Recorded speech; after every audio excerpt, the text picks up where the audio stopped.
Hey everyone, welcome back to my channel. I'm so glad you joined me today.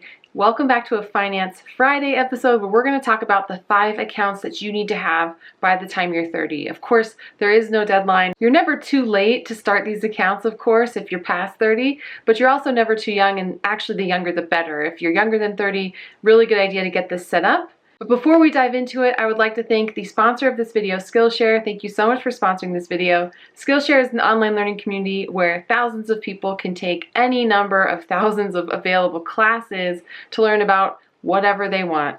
I have been learning about Final Cut Pro, Procreate for the iPad, affiliate marketing. All of these things have been so helpful, and it's been a really great way to learn while I'm feeding the baby, doing chores. I've really benefited from these classes, and I really think you guys would too. And right now, Skillshare is offering the first 1,000 of my subscribers who click the link below, they will get a free month of Skillshare Premium membership. So try it out, it's risk-free. Don't hesitate, I think you will really like it. Thanks again, Skillshare, and now back to the video. So the first account you need to have set up is an emergency fund in your savings account. You're going to want to sit down and figure out what your base expenses are: rent, groceries, just the bare minimum, utilities, and then multiply that by at least 3. We personally have around 6 to 8 months of our expenses saved up in a savings account.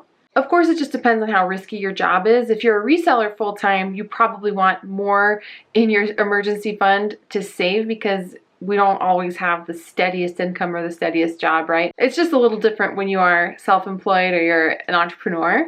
But if you have a job that pays you pretty consistently and is pretty stable, then you can put a little less into your emergency fund. But for us personally, we just feel more comfortable having around 6 months of expenses in there. Next, you want to set up your employer-sponsored retirement account. It's different for everyone. If you have an employer, again, if you're self-employed, this won't apply to you. But if you have a job, you want to set up your retirement account with them. And again, jobs are different. For teachers, it's a 403b sometimes. For workers like my husband, it's a 401k. But they have their own employee-sponsored plan. Once you set that up, make sure that every year you are contributing up to the employer match. And I'll get into that in a second. You could contribute more, but you kind of don't want to. At least we don't. When your employer matches whatever you have contributed that year, it's like doubling that money that you've contributed. So it's a good idea to contribute at least up to what they match. With your employer-sponsored retirement account, you can either do traditional or Roth. I would say do a Roth. That's what we do. A Roth 401k, for example, again, each employer might have a different retirement account plan. But for the sake of this video, let's say 401k. A Roth 401k is after tax, meaning that you're paying taxes on what you earn currently, and then the money grows from there. But a traditional 401k plan means you're putting the money in before you pay taxes, and then you will pay taxes on what you pull out. It's a much better idea to pay taxes on what you're currently earning because we are hoping that the 401k grows to the millions, right? Or whatever retirement plan your employer has grows into the millions.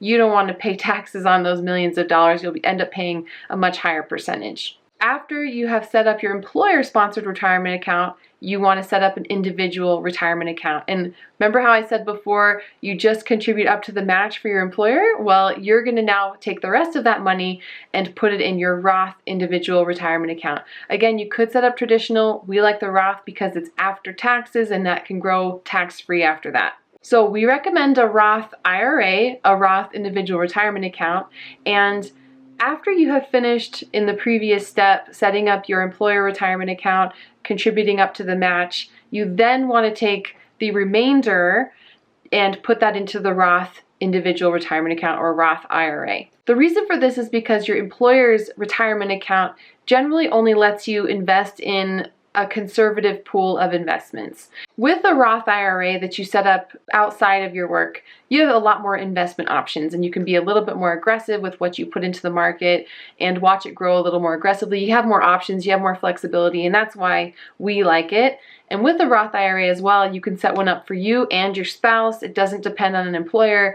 Anyone can set it up, self-employed, resellers, someone who works for a company, anyone can set up a Roth IRA. Next, you want to make sure you have an individual investment account. This is outside of retirement. This is just where you can pull your money because it's not doing you any favors if it's just sitting in your savings account.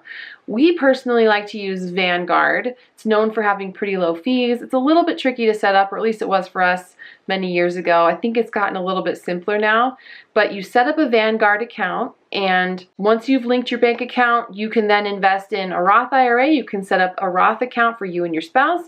After you've already invested in the first three things that I've talked about and put your money there, you're free to then put your money in an individual investment account at your leisure. You can, if you're young, you can do a more aggressive technology or riskier investment accounts. You can get a little bit more conservative if you're getting older, you're planning on retiring soon, but your money is doing no good just sitting there in a savings account. And I know a few older couples who chose not to invest their money early on, never invested in the stock market. It just sat in their savings account and inflation has just eaten away at it and it's hardly anything. Where if they had invested it years and years ago, it could have grown to so much more, millions and millions of dollars. So we don't want to make that mistake if we can avoid it. And so it's better, instead of just letting your savings just sit in a bank account, put it to work for you and get it in an individual investment account. And again, we set ours up with Vanguard, but you can do it any number of places. After that, you want to make sure you have an HSA or a health savings account.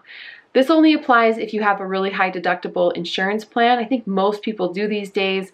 If you have a high deductible insurance plan, you can open an HSA, and this is one of our favorite accounts. And the reason is you can invest up to a certain amount each year, $3,650 if you are single, but up to $7,300 if you have a family, and that's the max annual contribution. It does change a little bit each year. According to mine and my husband's research though, most people, the vast majority, are not contributing up to the max in their HSA and are not investing it, which you can do. You can take everything in your health savings account, invest it in the stock market, and then pull it out tax-free. So you can contribute it tax-free, it grows tax-free, and you can pull it out tax-free. It's amazing. And if you're not doing that, which I think the vast majority of people are not, then you are missing out on a lot of growth that your money could have. Our money in our HSA account has doubled in the last 5 years because we have contributed up to the max every single year and then invested most of it every single year. And again, it has doubled. And luckily our HSA money took advantage of all of that stock market growth and it has grown along with us. And we, again, can pull it out tax-free. That's kind of one thing that we know we'll all have. We will all have health and medical expenses at some point in our lives. And so you want that money set aside and safe so that if anything happens to you, your family, your kids, you have the money to pay for it and go towards all kinds of medical and dental expenses. And last, as a bonus, if you have kids, setting up a 529 plan for them is a really good idea. A 529 plan is a college fund that will go towards your children's education, and I think when we do the math, we have estimated that our kids' college will cost in the 6 figures, even for a state school. So we are setting aside $200 a month for each of our kids, and the sooner you do it, the better, because it'll just grow and grow and grow. I was really lucky that I escaped school with less than $20,000 in student loan debt, and that we were able to pay it off pretty quickly. But we never want that for our kids. We want them to be able to get an education without going into any debt. And because we started really early with our kids, we know that their 529 plan will grow and grow, and we hope to be able to cover an in-state school should they want to go to college one day. Now, if they don't go to college, it can be transferred to a sibling, or you can pull it out, but there are fees and taxes applied. We hope our kids will go to school and make that choice, but school will be covered for them because we have these 529 plans in place. If all of this sounded overwhelming, I'm sorry. I will be doing individual videos on each of the accounts that I talked about. We'll be going a lot more in depth with them. I just wanted to give an overview for now, but please stay tuned for the next episodes in this series. Every Friday, we are going to be talking about finances. I will be going more in depth on all of the things we've talked about. Please don't panic and don't worry if all of these sound overwhelming and you don't have any of these set up. There is plenty of time to do it, and tackling one at a time I think will feel a little bit less overwhelming. Just get that emergency fund set up. Get something going into investments and retirement. Anything is better than nothing. Even if it's just a small start, $50, $100 a month is better than $0. Thank you so much for joining me today, you guys. I really appreciate it. If you like this video, if it helped you at all, giving it a thumbs up helps me and my channel so much. If you missed the intro to this series, I will link it here. It's about my story and my background with money. I just want to make this series to help anyone who was maybe lost and confused about money like I was. Thanks again, you guys. Take care, and I will catch you next time.